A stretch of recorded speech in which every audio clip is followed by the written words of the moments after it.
тоҷикистон сарзамини пурганҷ аст. боигарии асли он фарзандони ба ору номус, бонанг ва фарҳангдӯсти он мебошад. ин чӣ дунё буд ки шумо ба якборагӣ дар он ворид гаштед ва бисёр хубу шоиста муаррифӣ шудед? дуюмин шахси ватандӯсте ки барои баргардондани тахту бахти давлати сомониён мубориза бурдааст, ана ҳамин абу иброҳими мунтасир аст. дар кори нависандагии шумо ҳамин ташаббусҳои фарҳангпарваронаи пешвои муаззами миллат, эҳё сохтани хотираи дубораи тарихии миллат, ҷашнҳои миллӣ чӣ таъсире доштааст? тавонистем давлат бисозем, тавонистем дар арсаи ҷаҳони моро эътироф кунанд. бо сарварии ҳамин абармарди бузург мо чӣ қадар мушкилиҳоро паси сар кардем. дар зери парчами истиқлол, дар зери партави озодӣ бояд ҳамин ватани худамонам чун гавҳараки чашм эҳтиёт кунем.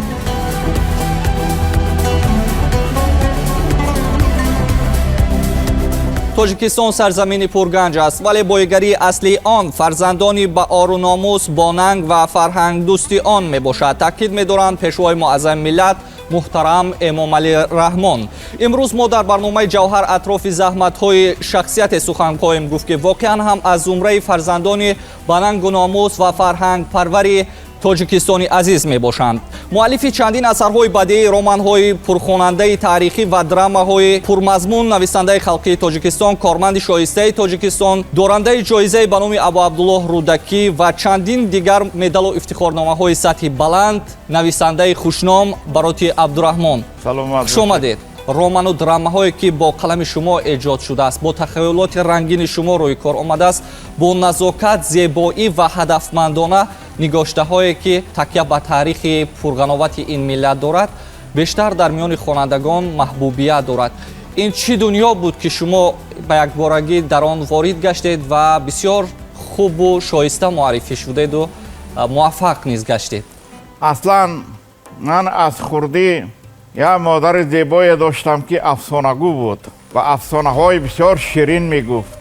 баъд аз дӯшидани гову, пухтани ширу, гирифтани қаймоқу ё ки саршир мегӯянд, дар сари зонуи модар сар мениҳодам ва ӯ ба ман афсона мегуфт. вақте ки калонтар шудам, афсонаҳои ҳазору як шаб, чор дарвеш аз чоп баромаданд. акнун ман афсона мегуфтаму аз ҳазору як шаб аз чор дарвеш модарам гӯш мекарданд. ва ин барои инкишофи нутқи бадеии ман, барои такмили забони адабӣ, барои гуфтугӯ, барои истеъдоди гуфтугузор ва истеъдоди ҳикоят кардан мусоидат намуд. ҳамин меҳруи беандоза нисбат ба китоб ва ҳатто лаҳзаҳое буд ки ман дидам як китобе дар дасти худоёр гуфтагӣ бача буд бо номи Заринаи Ҷингиламӯй. ҳамон Заринаи Ҷингиламӯям ман гуфтам ки ба ман бите ҳамон китоба. гуфт ки ман ина мефурӯшам. падари ман муаллим буд. ман дида будам ки дар даруни ҷомадон бастаи пул дорад андаруни сандуқ. аз дар надаромадам, аз ҳамон равзана даромадам ки нафаҳманд гуфтам. пула бурдам, китоби Робиамои Чилгазамӯя харидам, дар бехи чанори лаби чашма нишаста дар ҳамин ним соат хондам. баъд ним соат хондаму пушаймон шудам ки ман пули падара дуздидам. бурда китоба баргардонданӣ шудам ба худоёр. гуфт ман наметиҳам гардонда. мо савдо кардем, юра савдо ҳамин аст. ва ин аввалину охирин дуздии ман буд. лекин ҳамин шавқи хондан, шавқи китобдӯстӣ маро ба ин роҳ водор кард. Мирзочила гуфтагӣ амборчӣ ҳамун калхоз доштем. ҳамун китобхонара ҷои духтурхона кардану китобҳоро ба амбор кӯчонданд. писари ҳамон Мирзочила Иқболшо ошнои ман буд. ва чанд боре ки мерем дари анбор қулф падараша пайдо карда наметонем. баъд аз паси амбор рафтам ки тиреза шикастагӣ ҳаст. ман гуфтам ман аз тиреза даромада китоб мегирам. баромадам ба девор часпида аз тиреза даромадам. ҳамон дар таги чанг дар паҳлӯи ҳамон гандумо китобҳои мушхӯрда истодааст. ҳамин китобҳоро тагуру карда чордарвешу ҳамин китоби Сотим Улуғзода дар ёдам ҳаст. Субҳи ҷавонии мо ҳамна гирифта будам ки дар кушода шуд. бобои Мирзо чило омад, чӣ мекобӣ? гуфтам ман китоб да омадам. ана ҳамин шавқи навис, ҳамин китобхоне, афсонахоне шавқи нависандагии маро бедор кард. ва ҳангоми хондан дар омӯзишгоҳи педагогӣ аввалин ҳикояҳои худро навиштам. вақте ки ҳикояҳои нахустинамро, маҷмуаи ҳикояҳои нахустинамро ба иттифоқи нависандаҳо бурдам, аз миён қариб 5 сол гузашт, барои чоп кардан тавсиянома надоданд. барои ҳамин ман гуфтам ки бароти Абдураҳмонӣ хел намешавад, ту бояд роҳ кушоӣ. гирифтам ҳамон романи Нодар Думбаззе закон вечности мегуфтанд, ҳамона бақои одамият гуфта, ҳамона хондаму. баъд як тарҷумони бисёр машҳур буд, Нусур Хол Муҳаммадов, назди ҳамон рафтам. гуфтам устод, ҳамина ба нақшаи ҳамон чоп дароред, ман тарҷума мекунам, хай таҷриба надорам. шумо як бор мебинеду, таҳрир мекунеду, бо номи ҳарду ҳамон чоп мешавад. хуб гуфт, рафт дар нақшаи нашриёти Ирфон дохил кард. дар нақшаи нашриёти Ирфон дохил кард, ман ҳамон романа тарҷума карда чоп кардам. худам чоп кардам. аввал навиштам, баъд вақти чоп кардан ислоҳ кардам. додам ба Нусур Хол Муҳаммадов. Нусур Хол Муҳаммадов як ҳафта пас мана файрод карду, папкара дод. гуфт бародар, ин ба таҳрир ниёз надорад. ман номама хат задам, бурда те чоп мекунанд. гуфтам устод, мо машварат доштем. шумо дар тарҷумон шахси аввал ҳастед. на нисфаша хондам, қариб қалам назадам. ҳамин бақои одамият соли 1985 пеш аз ҳикояҳои ман чоп шуд. чӣ шуморо водор кард ки ба навиштан роман ва драмаҳои тарихӣ рӯ биёред, ки воқеан бисёр муваффақ низ дар ин ҷода ҳастед? аз пурхонандатарин асарҳое ки шумо таълиф кардаед, ба вижа ҳамин романҳои Сегонаи Куруши Кабиру, Камбуҷияву Дорои Бузургу инҳо ҳастанд, ки бисёр муваффақ ва дастболо гаштед дар навишти романҳои тарихӣ ва драмаҳои тарихӣ. мехостем аз ин хусус андешаи худро баён кунед. пеш аз навиштани роман ман ба ҳамон сарзамини Куруши Кабир, ба Персепол, Посоргат чандин маротиба сафар доштам. рафта ҳамон қадам ба қадам дидам, дар он ҷо будам. ҳамон Посоргат, ҳамон пойтахти нахустине ки Куруши Кабир ҳамонро сохта, бо пули аз даст овардаи Астияк шаҳри калон бунёд кард. рафта харобаҳои ҳамонро дидам ва ҳатто ҳамон ман ба марқади ҳамон Куруши Кабир баромадам. марқади Куруши Кабир печондагӣ буд. вақте ки мебаромадам, посбон давида омад, гуфт ки эй, мумкин нест, инҷа равон нест, мумкин нест. ба гуфтам пул метиҳам, пул пайса метиҳам. гуфтам ба гуфт хай баро. ман гуфтам роман навишта истодам, ман мебинам. гуфт баро, майлаш. баъд баромадам, фаромадам, аз хурсандӣ оби чашмом рехт. дар навиштани асарҳои тарихии Дорои Бузург ман қариб 4 маротиба ба Персепол рафтам, 2 маротиба ба Истахр рафтам. ҳамон қабри Дороро рафта ба чашми худам дидам. ҳамон маъбади Зардушта, ҳамон оташкадаи Зардуштиро ки дар Истахр аст дидам. ҳамадон рафтам, мана Экбатана мегуфтанд, харобаҳои шаҳри Экбатанаро дидам. хулоса ҳамаи ҳамон чизое ки барои навиштани романҳои тарихии Дорои Бузург ва Куруши Кабир лозим буд, Камбуҷия, Пирӯзӣ ва марг, ман ҳамонро бо чашми хиш дидам. маводҳои зиёди тарихӣ гирд овардам. ҳамаи сарчашмаҳо, катибаҳои Дорои Бузург, катибаҳои Доро, катибаҳои Куруши Кабир камам бошад пайдо кардам. ва таърихномаҳои аҳди қадими Геродоту, Ктесию, Полиену ҳамаи ҳамонро гирдоварӣ кардам. санадномаҳои Мисриву, Бобуливу, Ошуриву, Яҳудиро гирдовардам. ва баъд сар кардам ба навиштани Дорои Бузург ва аввал ба Куруши Кабир. ва романи Куруши Кабирро навиштам. аз навиштани романи Куруши Кабир ман бисёр қаноатманд ҳастам. бо ҳамон рӯҳу равони Куруши Кабир ман сазовори ҷоизаи давлатӣ ба номи Рӯдакӣ гардидам соли 2006. бузург аст, яъне раҳмият аст. вақте ки устод Муъмин Қаноат романи Куруши Кабирро мехонданд, یک سوال بسیار عجیب دادن و مردک بسیار دانشمند و دراندیش بودن. فرهیخته بی‌مثل گفتن که برادری تو چرا همین رمان دارای بزرگ از زبان دارا ننوشتی؟ من گفتم استاد درباره کوروش کبیر مواد بسیار کم است.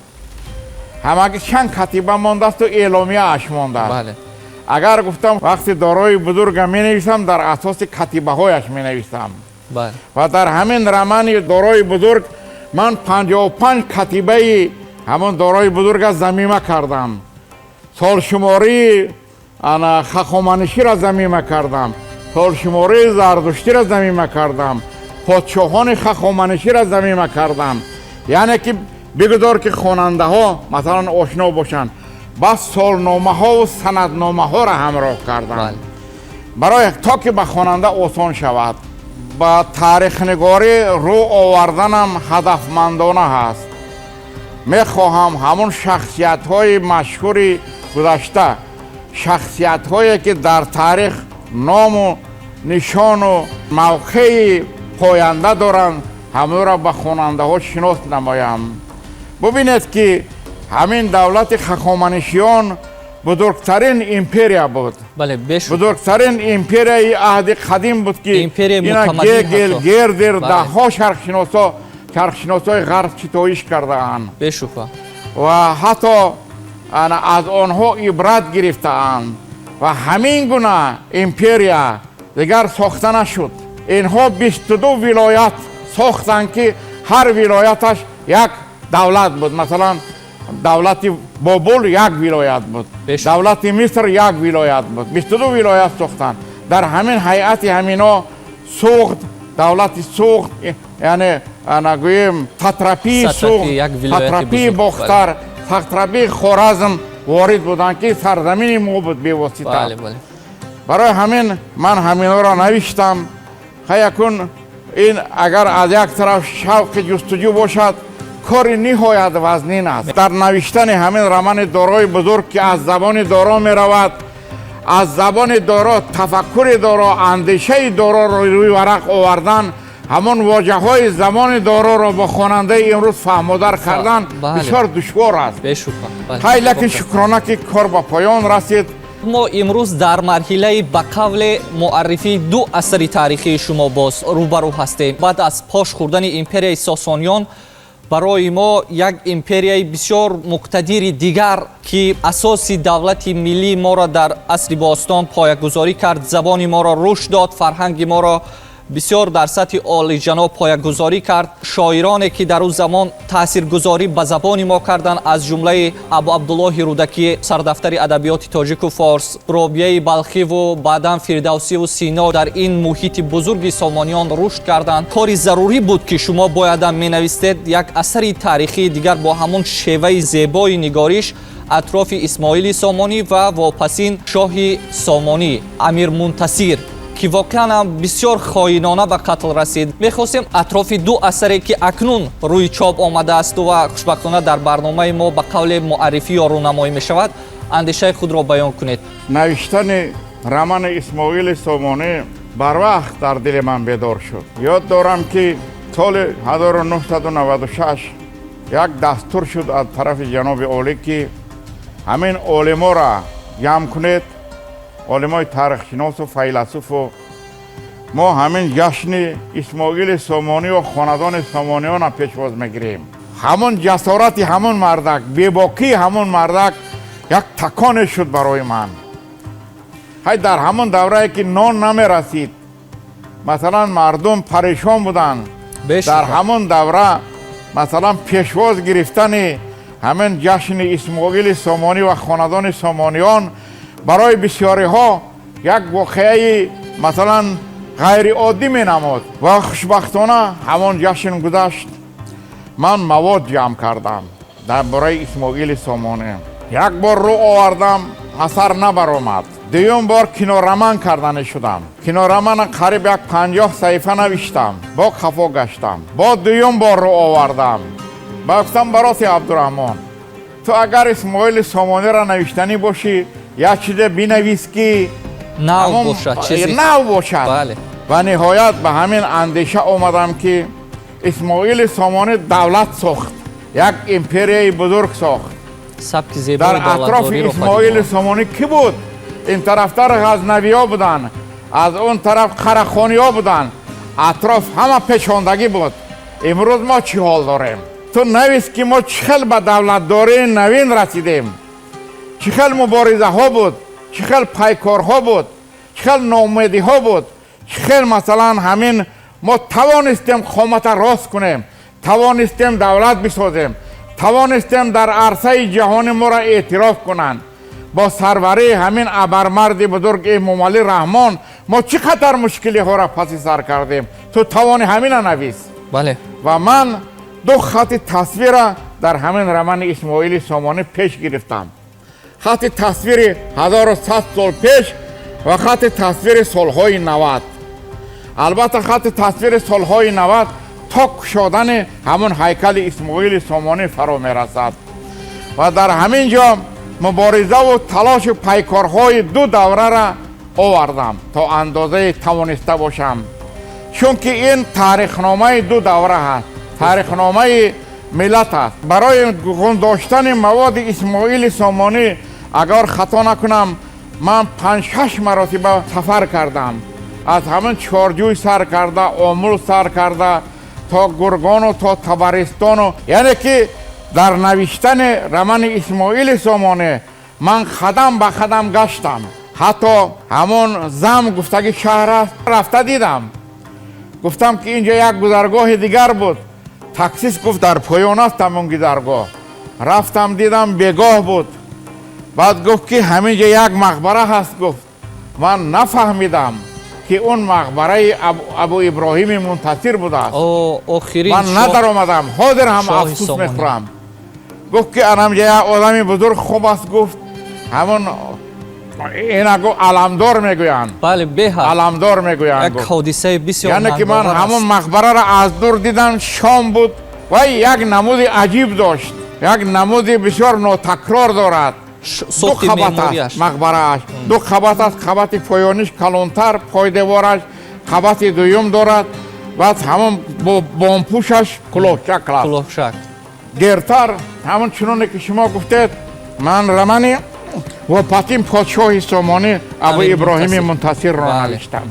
در میان همین 15 پادشاه خاندان سامانی اگر اسماعیل سامانی در مقام اول باشد، من بعد خواندن و داشتن موادها و آشنا شدن با سرچشمه ها و همین قرار آمدم که دومین شخص وطن دوستی که برای برگرداندن تخت و بخت دولت سامانیان با مقابل هم نصر قرهخانی و هم محمود غزنوی مبارزه برده است، انا همین ابو ابراهیم منتصر است. و ابو ابراهیم منتصر بسیار مرد زیرک، بسیار مرد بیباک، بسیار سلاحشور و وطنخواه و قوم دوست است.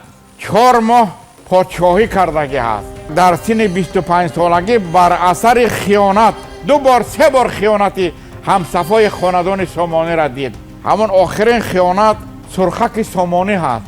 مکتوب نوشت که ما 2000 جمع شدیم و رای تو را نگاه داریم، تو بیا از نیسا، این رفته نیسا را گرفته بود، از نیسا بیا تو را در تخت میشینانیم. و این سرخک سامانی رفته به همون گماشته های نصر ایلی خان خبر داد که می آید. اینا پنهان شدن و در جایی که اینا باید با سرخک سامانی وامی خوردن همون احاطه کردن. ابو ابراهیم منتصر با عذاب همراه 7 نفر رهیده دریای آمو را گذشت و در همون گویم از مرو به بیابان مرو رفت. در همون مرو از طرف عربا کشته شد، نامردانه کشتن. اینا پیشواز گرفتن، در خیمه جای کردن، این بیمار بود. انا همون ایران دادن و گویا تبابت کردن و شب وقتی خوابش اینا تنها خواباندن. وقتی خوابش 20 نفر با بالا هجوم کردن و در همون بستر خوابش کشتن. من همین رمان را برای وطن خواهی نوشتم که وطن انمی خیلی حمایه کردن در کار است. و امروز ما به مردان وطنخواه و وطن دوست بیشتر نیاز داریم. در این دوره هوشیار بودن ما، بیدار بودن ما، زیرک بودن ما، هر وجب زمین وطن، هر وجب خاک وطن پاس داشتن ما شرط ضروری، فرض و سنت است. بله، در همین گونه یک مرحله پرحساس آرمان‌های آریایی‌ها از همون شخصیت‌های تاریخی آریایی، از فرزندانی که در این حدود بسیار هم بزرگ به وایه رسیدند و همچون عالمان مشهور اروپاییان از او پیروی کردند، همه همینها را بزرگ داشتش کسی دیگر به جز پیشوای معظم ملت ما محترم امام علی رحمان ارزش و قدر نمی کنند. در کاری نویسندگی شما همین تشبس‌های فرهنگ پرورانه پیشوای معظم ملت، احیا ساختن خاطره دوباره تاریخی ملت، جشن‌های ملی چه تأثیری داشته است یا چه تأثیری می‌گذارد؟ یگانه ابرمردی که برای نفوذ تمدن آریایی، پیشرفت و حفظ دستاوردهای نیاگان ما تلاش می‌ورزد محترم امام علی رحمان است. ما باغ کوروش کبیر داریم. در باغ کوروش کبیر هیکل کوروش کبیر گذاشتیم، استوانه کوروش کبیر گذاشتیم. گذشته از همه این باغ کوروش کبیر مرکز سیاحی جهانی اعلان کردیم. همه این بزرگی سرور ما هست که با کسی صحبت نکنی نام امام علی رحمان همچون شخصیت بزرگ به زبان می آورند و اعتراف میکنند و ما باید در زیر پرچم استقلال، در زیر پرتو آزادی باید همین وطن خودمون چون گوهرک چشم احتیاط کنیم، حفظ کنیم. هستند در جهان ملت هایی که 50 میلیون بیشترند، دولت ندارند. ما باید از همین عبرت بگیریم. ما صاحب دولت شدیم، دولت نگاهبانی کرده توانیم، پشتیبانی کرده توانیم. جوانان باننگ و ناموس، جوانان باسواد، جوانان دارای دانش زمانوی، دارای معلومات تکنولوژی و تکنوکراتی نو بله تربیت کنیم، وطن خدا حفظ نماییم. وطن ما یک وطن است. در بین 197 دولت دنیا، دولت ما هم یکی از دولت ها هست. در دنیا 5000 زبان است. پر است همون زبان هایی که نه دولت دارند، حتی زبان از بین رفته ایستاده. ما باید افتخار کنیم، باید شکرانه کنیم که دولت داریم، ملت هستیم و صاحب وطن و صاحب مرزبان و صاحب پایتخت و صاحب نام و نشان خویش هستیم. بله. واقعا هم امروز افتخار داشتن از این ملت، از این استقلالیت، از این مرز و بومی که برای ما باقی مانده با نام زیبای تاجیکستان، همگی باید اندیشه آن را داشته باشیم که در حفاظت از این مرز و بوم، در پیشرفت و ترقیات از این دولت جاناجان دست به دستی هم گام ها گذاریم تا این کشور در عرصه جهانی باز هم پرنفوذتر، باز هم مترقی‌تر شهره جهانی داشته باشد چون امروزی تاجیکستان صاحب استقلال. در برنامه امروزه گوهر اندیشه های نویسنده خوشنام، نویسنده خلقی تاجیکستان برات عبدالرحمان سدادات که واقعا هم با نوشتن درام و رمان های تاریخی خود بسیار هم شناخته و محبوب هستند و این اثرها از اهمیت بزرگ در خودشناسی و خودآگاهی ملت ما برخوردار خواهد بود. اینجا فرجام برنامه جوهر بود.